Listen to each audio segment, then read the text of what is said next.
BJP నేతలకు సిగ్గు లేదా అని మన కవిత గారు అంటున్నారండి. అదే కాంగ్రెస్ ప్రభుత్వము ఏం చేయలేని ప్రభుత్వము, బీజేపీ ప్రభుత్వానికి సిగ్గు కూడా లేదు.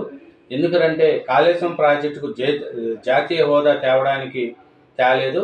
కాబట్టి ఈ సిగ్గుంటే జాతీయ ప్రాజెక్టుగా ప్రకటించండి అని కవిత గారు అంటున్నారు.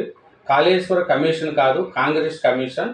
గోదావరిని బాబు తరలిస్తూ ఉంటే రేవంత్ రెడ్డి ఎందుకు మౌనంగా ఉన్నారు? బనకచర్ల ఆపమనే ధైర్యం లేదా? బీజేపీ నేతలకు సిగ్గుంటే కాళేశ్వరానికి జాతీయ హోదా తేవాలి అని ఎమ్మెల్సీ కవిత గారు అంటున్నారండి. బీజేపీ వాళ్ళకు సిగ్గు లేదని, బనకచర్ల ఆపమని, చంద్రబాబు నాయుడు గారు నీళ్ళన్నీ తరలిస్తూ పోతుంటే రేవంత్ రెడ్డి గారు మౌనంగా ఉన్నారని, కేసీఆర్కు ఈ నోటీస్ ఇవ్వడం కూడా కాంగ్రెస్ ప్రభుత్వానికి చేతగానితనమేనని కవిత గారు అంటున్నారు.